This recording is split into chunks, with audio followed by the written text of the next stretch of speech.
नमस्ते, स्वागत है आप सभी का डीके करियर क्लासेस के यूट्यूब चैनल पर। साथियों, हम टॉप 1000 एमसीक्यू क्वेश्चन अर्थात मल्टीपल चॉइस क्वेश्चन ईवीएस की सीरीज पढ़ रहे हैं। इसी के अंतर्गत आज का जो हमारा पहला क्वेश्चन है वह है कि निम्नलिखित में से कौन सा कथन सही है।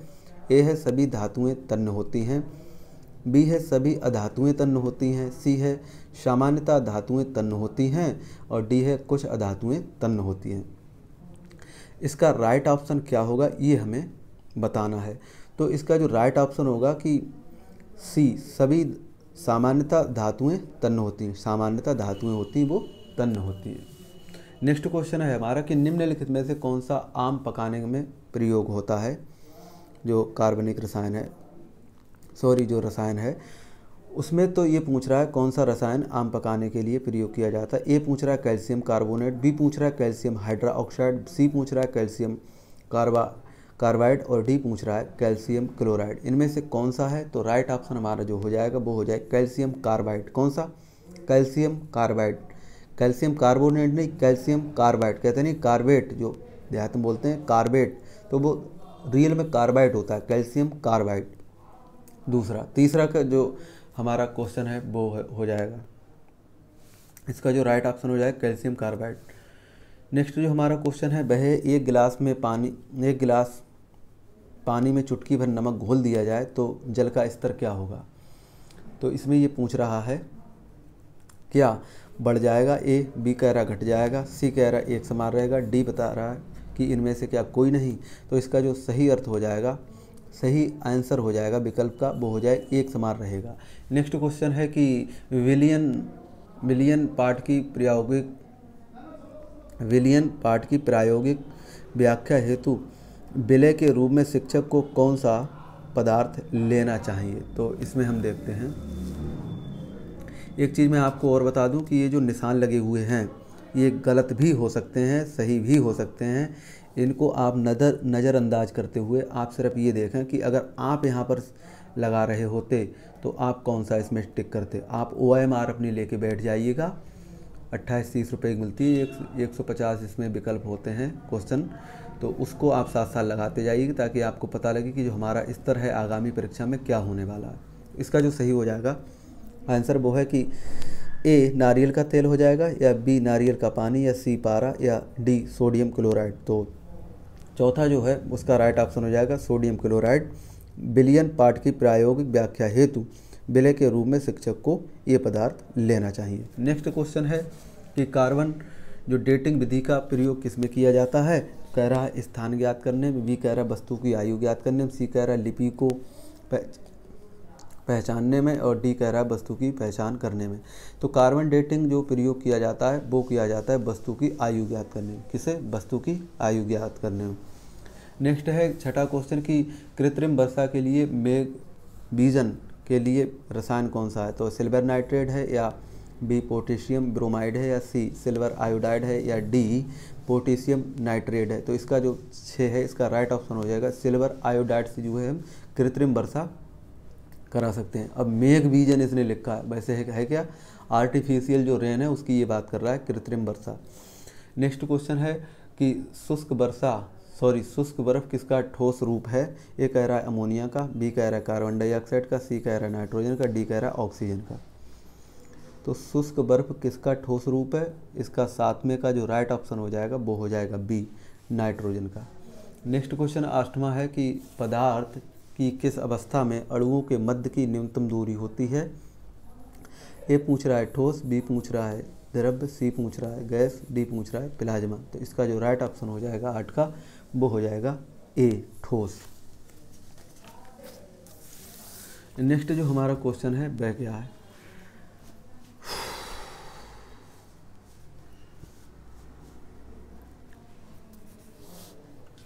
नेक्स्ट क्वेश्चन पूछ रहा है कि एक विलय का विघटन दर किस पर निर्भर करता है। ए कह रहा है क्या दाब पर, बी कह रहा है तापमान पर, सी कह रहा है सतही क्षेत्रफल पर और डी कह रहा है भार पर। इसका जो राइट ऑप्शन हो जाएगा वो हो जाएगा कि विलय का जो विघटन होता है वो तापमान पर निर्भर करता है। किस पर? तापमान पर, टेम्परेचर पर। नेक्स्ट जो क्वेश्चन है हमारा वो है वाष्पीकरण की प्रक्रिया निम्नलिखित किस स्थिति में सबसे धीमी होगी? ए पूछ रहा है सतह क्षेत्र और तापमान दोनों में वृद्धि। बी पूछ रहा है सतही क्षेत्र बढ़ता है लेकिन तापमान घटता है। सी पूछ रहा है सतही क्षेत्र घटता है लेकिन तापमान बढ़ता है। डी कह रहा है सतही क्षेत्र और तापमान दोनों में कमी। दूसरे का जो राइट ऑप्शन हो जाएगा वो हो जाएगा डी, कि बाष्पीकरण की प्रक्रिया में जो होता है सतही क्षेत्र और तापमान दोनों की कमी होती है, ये सबसे धीमी होगी। नेक्स्ट क्वेश्चन है कि कांसा होता है या जिसे हम ब्रांज बोलते हैं के बारे में निम्नलिखित कौन से कथन इसमें सही होंगे, या कथनों का अध्ययन कीजिए। यानी कि जो ब्रांज होता है, जो कांसा होता है, वो किस किस से मिलकर बना, ये पूछना चाह रहा है। कह रहा है ए कूट वाला क्वेश्चन है, बढ़िया क्वेश्चन है ये।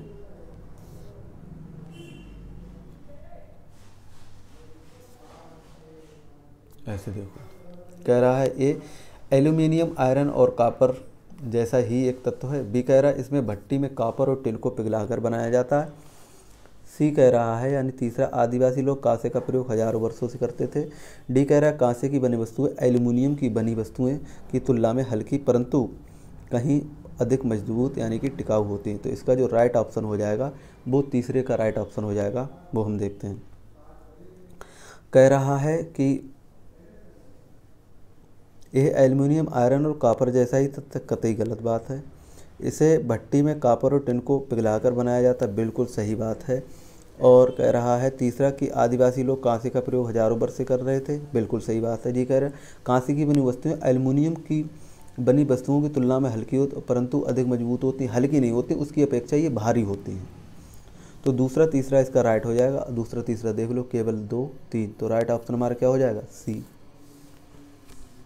चौथा जो क्वेश्चन है हमारा, कह रहा है कांसा जो है यानी कि जो ब्रांज है वो दो धातुओं का मिश्रण है, तो किस किस का है? अब देखो ये क्वेश्चन इसने कैसे करके पूछा घुमा के।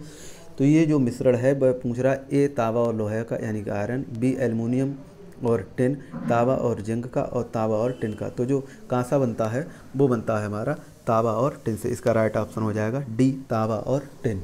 नेक्स्ट जो हमारा क्वेश्चन है वह है मृत सागर क्या है। तो मृत सागर क्या होता है ये जान लेते हैं। मृत सागर ऐसा सागर जिसका पानी जहरीला होता है। बी कह रहा है ऐसा सागर जो सभी महासागरों व सागरों से ज़्यादा नमकीन है। सी कह रहा है ऐसा सागर जिसमें ज्वार भाटा बहुत तीव्र गति से आता है, या ऐसा सागर जिसमें जहाज़ चलाना खतरनाक होता है। इसका राइट ऑप्शन हो जाएगा बी, ऐसा सागर जो सभी महासागरों व सागरों से ज़्यादा नमकीन है। इसीलिए हम इसे मृत सागर कहते हैं, क्योंकि अगर इसमें आदमी चला जाए, कूद जाए, तो उसकी मृत्यु नहीं होती बल्कि ऊपर ऊपर तैरता रहता है, क्योंकि उसका जो घनत्व होता है पानी का, जो सागर का, वो मनुष्य की अपेक्षा ज़्यादा होता है। इसीलिए जो मनुष्य होता है या अन्य वस्तु होती है वो तैरती रहती है।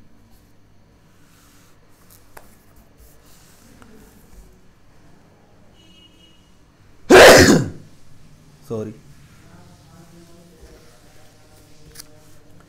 छठा क्वेश्चन है कि कांसे के बारे में सही कथन चुनिए। कह रहा है कि कांसा लोहे, चांदी तथा स्वर्ण की भांति एक तत्व है। फिर कह रहा है कि कांसे तांबा और टिन के से पिघलाकर तैयार किया जाता है। बी कह रहा है कांसा अत्यंत मजबूत होता है, इससे तोप तथा मूर्ति बहुत यानी कि बुत, मूर्ति यानी बुत बनाई जाती है। या सी डी कह रहा है कांसे में बर्तन एल्युमिनियम के बर्तनों की तुलना में हल्के और अधिक मजबूत होते हैं। तो इसका जो राइट ऑप्शन क्या हो जाएगा वो ये पूछना चाह रहा है। कूट वाला प्रश्न है, बढ़िया प्रश्न है। तो इसका जो राइट ऑप्शन हो जाएगा वो हो जाएगा हमारा छठे का, वो हम देखते हैं। तो इसमें जो होगा पहला कि कांसे लोहे, चांदी और स्वर्ण की भांति एक तत्व है, बिल्कुल सही बात है।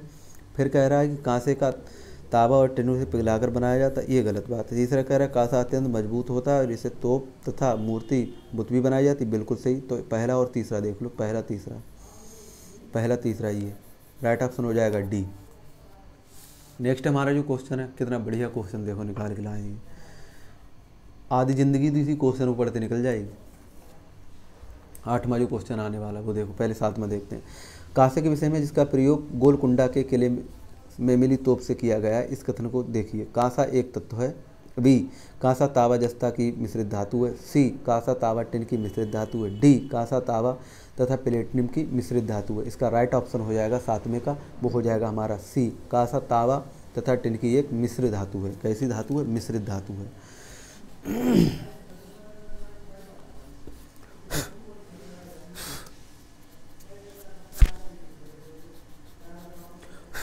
नेक्स्ट जो हमारा क्वेश्चन है आठवां क्वेश्चन देखो कितना बढ़िया है, ये आएगा निकल आठवां क्वेश्चन ये कह रहा है कि आठवां ये क्वेश्चन कह रहा है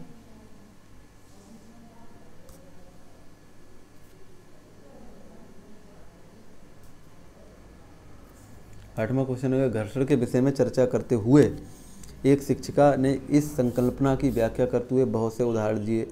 इसमें से कुछ ऐसे उदाहरण जिनमें घर्षण हमारे दैनिक जीवन में प्रयोग होता है। उस शिक्षिका ने कक्षा में दिए गए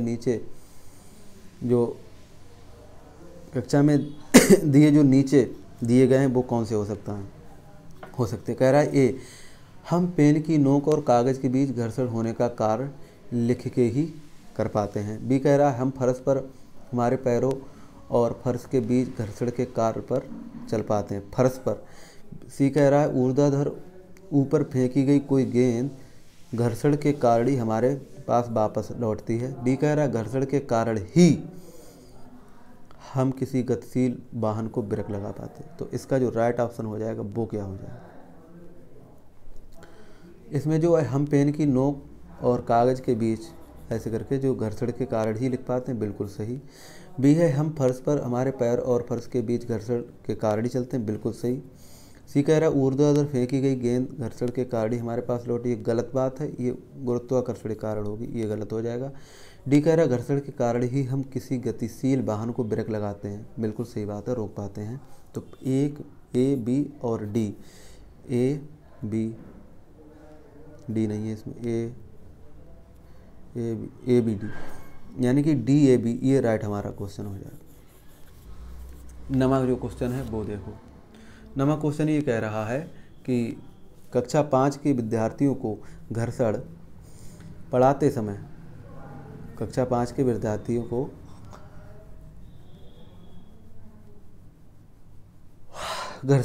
समय शिक्षिका ये समझाने के लिए अनेक उदाहरण देती है कि घर्षण हमारे लिए कई तरीके से उपयोगी होता है। तो इसका ये पूछ रही है क्या से और क्या सही होता है।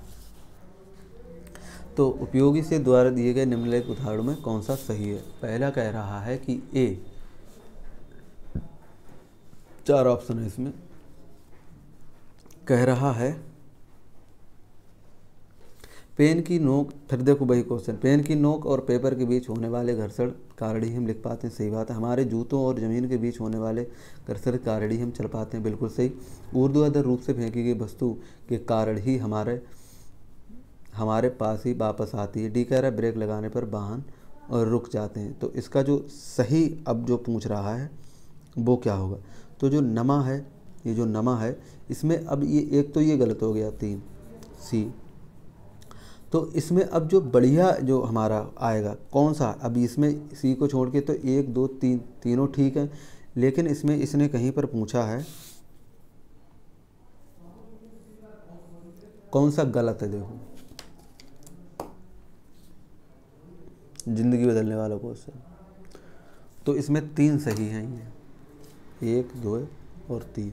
इसका राइट ऑप्शन क्या हो जाएगा, सी, ऊर्ध्वाधर रूप से फेंकी गई वस्तु के कारण ही हमारे पास ही वापस आ पाती, घर्षण के कारण नहीं, ये होती है गुरुत्वाकर्षण, ग्रेविटी के कारण। तो कौन सा हमारा जो गलत है वही सही हो जाएगा क्योंकि इसने नहीं पूछा है। तो इसका कौन सा ऑप्शन हो जाएगा हमारा सी। नेक्स्ट ये पूछ रहा है पानी के साथ प्रयोग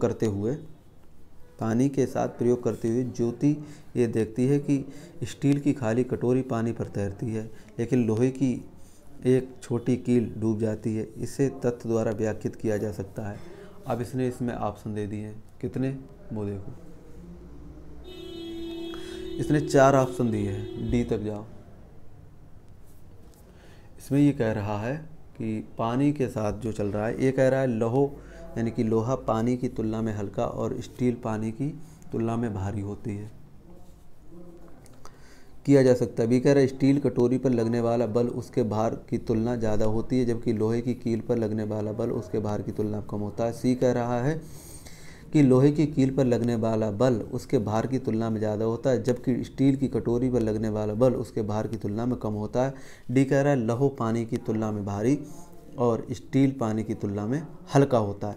तो इसमें ये 10वें का जो राइट ऑप्शन हो जाएगा वो क्या हो जाएगा, वो हो जाएगा बी। स्टील की कटोरी पर लगने वाला जो बल है उसके भार की तुलना में ज़्यादा है, किसके, पानी के, जबकि लोहे की जो कील पर लगने वाला बल है उस भार की तुलना में कैसा है, कम है। तो वो क्या है, इसका राइट ऑप्शन क्या हो जाएगा हमारा बी। 10वें क्या हो जाएगा, बी। नेक्स्ट जो हमारा क्वेश्चन है 11वां, वो क्या कह रहा है, नेक्स्ट क्वेश्चन कह रहा है 11वां कि रेत और नमक, कह रहा है रेत और नमक के मिश्रण को पृथक करने के लिए यानी अलग करने के लिए प्रक्रियाओं में निम्नलिखित 4 क्रमों में से किसका प्रयोग किया जाना चाहिए। ये कह रहा है इसमें कि निस्यंदन और निस्तारण और बाष्पन या अपसादन। बी कह रहा है बाष्पन, अपसादन, निस्तारण और निस्यंदन। और सी कह रहा है निस्तारण, अपसादन, बाष्पन और निस्यंदन। और डी कह रहा है अपसादन, निस्तारण और निस्यंदन, बाष्पन। तो इसका जो राइट ऑप्शन हो जाएगा 11 वो हो जाएगा डी, अपसादन, निस्तारण, निस्यंदन और बाष्पन। अगर आपके लिए ये पूरा पढ़ना है EVS तो ग्रेट मंत्रा पर जाएंगे। यूट्यूब के चैनल पे मेरा चैनल बना हुआ है कि यूट्यूब में सर्च करेंगे EVS by Rishipal Sharma great Mantra, तो आपके लिए सारे ये जो शब्द हैं ना इनका अर्थ आपको वहाँ मिल जाएगी। ये सारे चैप्टर मैंने अच्छे से पढ़ा रखे हैं वहाँ। तो इसका जो राइट ऑप्शन हो जाएगा वो हो जाएगा डी। 12वां क्वेश्चन है कि क्वथन यानी जो है क्वथनांक जिसे उबलना कहते हैं, क्वथन और बाष्पीकरण में अंतर क्या है। तो कह रहा है क्वथन से जल की अवस्था बदल जाती है जबकि बाष्पीकरण में नहीं। बी कह रहा है बाष्पीकरण किसी भी ताप पर हो सकता है जबकि क्वथन नहीं। क्वथन में द्रव का आयतन कम हो जाता है जबकि बाष्पीकरण नहीं। क्वथन में द्रव से वाष्प में परिवर्तन देखा जा सकता है जबकि बाष्पीकरण में देखा नहीं जा सकता। तो इसका जो राइट ऑप्शन हो जाएगा 12वें वो हो जाएगा बी, कि बाष्पीकरण किसी भी ताप पर हो सकता है जबकि क्वथन नहीं। क्वथन के लिए एक निश्चित क्या होता है, टेम्परेचर होता है। अगर उससे वो ऊपर होता है तो उसके लिए हम क्वथन जो है क्वथनांक शब्द दे देते हैं। नेक्स्ट क्वेश्चन है हमारा, कह रहा है एक किसान, क्या कह रहा है, एक किसान दानों को भूसे से अलग करना चाहता है, जिस प्रक्रिया से ये किया जा सकता है वह क्या कहलाती है। ये कह रहा है थ्रेशिंग, बी कह रहा है निष्पावन और कह रहा है फसल की कटाई और डी कह रहा है हस्तचयन। तो 13 का जो राइट ऑप्शन हो जाएगा वो हो जाएगा बी, निष्पावन। निस माने होता है जो अलग करना होता है, जो नकारात्मक होता है, और पावन माने होती है हवा। तो जो हवा जो है जो इससे वो अलग कर रही है किसे, भूसा और दाने को। तो यहाँ पर तो जो दोनों चीज़ें मिली हुई हैं तो वो क्या हो रहा है, वहाँ पर निष्पावन हो रहा है यानी अलग अलग कर रहे हैं उसके लिए। तो यहाँ पर राइट ऑप्शन हो जाएगा बी। 13 क्या हो जाएगा, बी।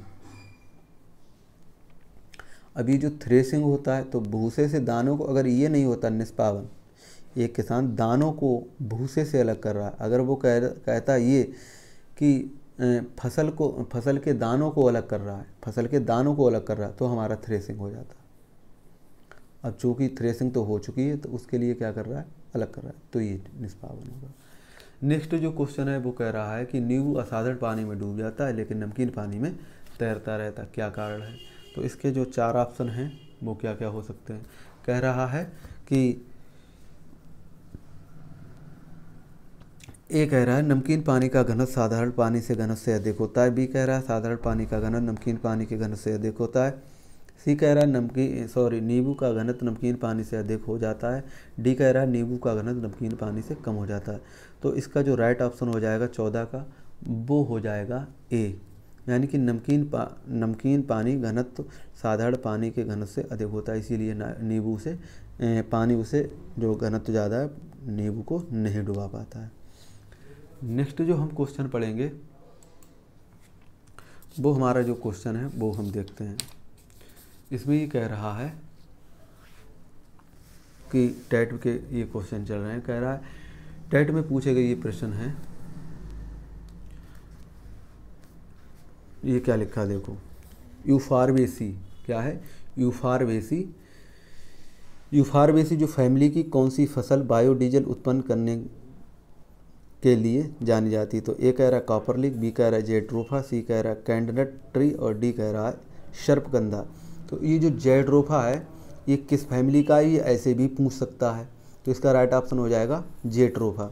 जो यूफारवेसी जो फैमिली में जेट्रोफा आता है। तो यहाँ पर 2 क्वेश्चन बन सकते हैं कि यूफारवेसी फैमिली के अंतर्गत आने वाला ऑप्शन कौन सा है, कॉपर लीक है, कैंडनट ट्री है, या सर्पगंधा है, जेट्रोफा। तो क्या हो जाएगा जेट्रोफा। अब एक क्वेश्चन और पूछ सकता है कि बायोडीजल किससे उत्पन्न किया जाता है, तो वो होता है जेट्रोफा। इस तरीक़ा से भी ये घुमा के पूछ सकता है। नेक्स्ट जो हमारा क्वेश्चन है वो हम देखते हैं। नेक्स्ट क्वेश्चन है बी, वो इसमें कह रहा है कि तप्त भूजल किस प्रकार की ऊर्जा प्राप्त होती है, भूतापीय ऊर्जा, जल विद्युत ऊर्जा, सी कह रहा है सौर ऊर्जा, डी कह रहा है नाभिकीय ऊर्जा। तो इसका जो राइट ऑप्शन हो जाएगा वो हो जाएगा ए, भूतापीय ऊर्जा। नेक्स्ट जो क्वेश्चन है वो हम देखते हैं।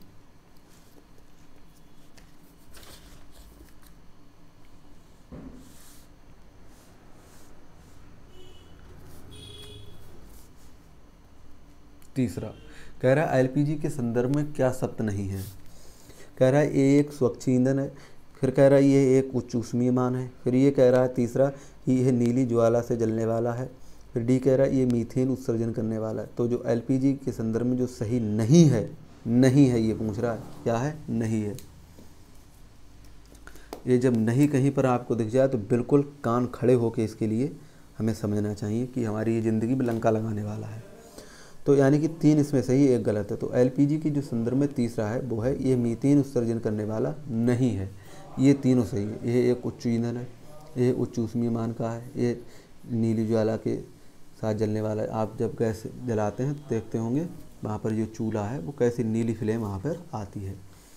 चौथा क्वेश्चन है हमारा जो चेरनोबिल दुर्घटना किससे संबंधित है।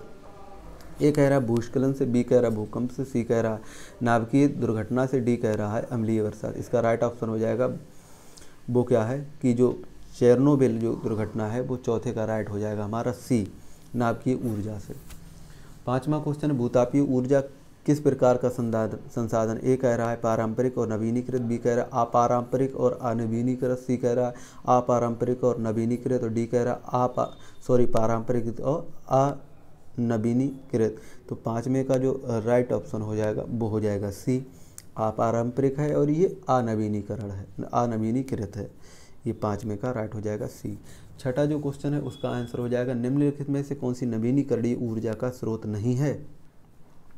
कह रहा है ये जीवाश्म ईंधन, बी कह रहा है जल विद्युत, सी कह रहा है पवन ऊर्जा, डी कह रहा है सौर ऊर्जा। तो छठे का जो राइट ऑप्शन हो जाएगा वो हो जाएगा ए, जीवाश्म ईंधन का नवीनीकरण ऊर्जा का स्रोत नहीं बल्कि कैसा है, पारंपरिक ऊर्जा का स्रोत है। 7वां ये कह रहा है निम्नलिखित में कौन सी बायोडीजल की फसल है। कह रहा है ए कपास, बी कह रहा है जेट्रोफा, सी कह रहा है गन्ना, डी कह रहा है आलू। तो ये कौन सा है बायोडीजल की फसल, वो है जेट्रोफा। 8वां ये कह रहा है निम्नलिखित में कौन सा न्यूनतम पर्यावरणीय प्रदूषण उत्पन्न करता है। ए कह रहा है इसमें डीजल, बी कह रहा है पेट्रोल, डी कह रहा है हाइड्रोजन, और सी कह रहा है हाइड्रोजन, डी कह रहा है कोयला। तो 8 का जो राइट ऑप्शन हो जाएगा वो हो जाएगा सी, कि जो हाइड्रोजन है ये जो है उसमें न्यूनतम पर्यावरणीय ऊर्जा जो प्रदूषण है वो उत्पन्न करती है। 9वां क्वेश्चन है कि निम्नलिखित वाहनीय ईंधनों में से किसको आजकल पर्यावरण स्नेही माना जाता है। ए कह रहा है डीजल, बी कह रहा है पेट्रोल, सी कह रहा है द्रवित पेट्रोलियम गैस, डी कह रहा है संपीड़ित या प्राकृतिक गैस, संपीड़ित प्राकृतिक गैस। तो 9वें का जो राइट ऑप्शन हो जाएगा वो हो जाएगा डी, संपीड़ित प्राकृतिक गैस। 10वां ये कह रहा है कच्चे तेल का उपयोग किया जाता है डामर बनाने में, प्लास्टिक बनाने में, पेंट बनाने में, या औषधियों में, या डाइंग क्लीनिंग में। तो ये कूट वाला प्रश्न है। ये 10वें का जो राइट ऑप्शन हो जाएगा वो हम देखते हैं क्या है। तो 10वें का जो राइट ऑप्शन है वो हो जाएगा हमारा डी। इसमें क्या क्या है, ये सभी, यानी कि जो कच्चे तेल का उपयोग किया जाता है डामर बनाने में, प्लास्टिक बनाने में, पेंट बनाने में, औषधियों में और ड्राई क्लीनिंग में। अब जो हमारा नेक्स्ट क्वेश्चन है वो है 11वां। वो कह रहा है कि निम्नलिखित में कौन सी ऊर्जा का अक्षय साधन नहीं है। ए कह रहा है सूर्य, बी कह रहा है पेट्रोलियम, जल कह रहा है सी, डी कह रहा है वायु। तो इसका जो राइट ऑप्शन हो जाएगा वो है अक्षय संसाधन नहीं है। वो क्या है, 11वें का जो राइट हो जाएगा वो हो जाएगा बी, पेट्रोलियम। 12वां ये कह रहा है ऊर्जा का अप्रदूषककारी स्रोत है, वो कौन सा है। तो ये कह रहा है ए नाभिकीय ऊर्जा, बी है सौर ऊर्जा, सी है पेट्रोल और डी है डीजल। तो जो प्रदूषण नहीं फैलाता वो हो जाएगा सौर ऊर्जा। बाकी ये नाभिकीय ऊर्जा, पेट्रोल और डीजल ये क्या करते हैं, हमारे लिए हानिकारक हैं और ये प्रदूषण फैलाते हैं। तीनों, नाभिकीय ऊर्जा, पेट्रोल और डीजल। सौर ऊर्जा ये नहीं फैलाता है। 13वां है हमारे क्वेश्चन, CNG का ईंधन के रूप में किस में इस्तेमाल किया जाता है? वाहनों में, उद्योगों में, खाना बनाने में, वाहनों एवं उद्योगों में। राइट ऑप्शन इसका हो जाएगा वाहनों और उद्योगों में। 14वां जो हमारा क्वेश्चन है वह है LPG किसका संक्षिप्त रूप है? तो कह रहा है कि ए है कि यूट्रिकुलेरिया और बी है जेट्रोफा और सी है देवदार और डी है यूकेलिप्टस। तो डीजल, बायोडीजल जेट्रोफा से ही मिलता है, ये सभी जानते हैं।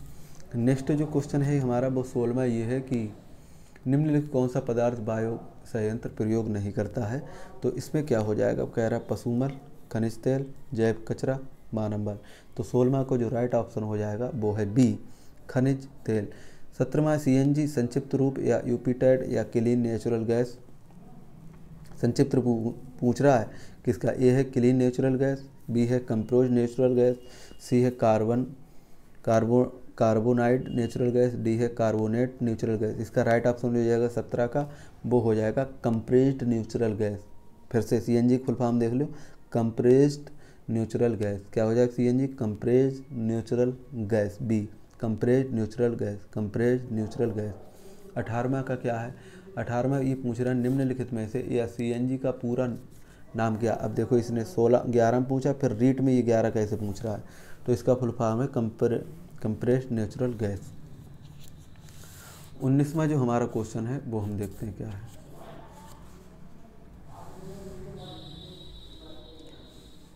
कह रहा है सौर सेल द्वारा किस ऊर्जा का विद्युत ऊर्जा में बदला जा सकता है? तो ए कह रहा है रासायनिक ऊर्जा, बी कह रहा है नाभिकीय ऊर्जा, सी कह रहा है प्रकाश ऊर्जा, डी कह रहा है चुंबकीय ऊर्जा। तो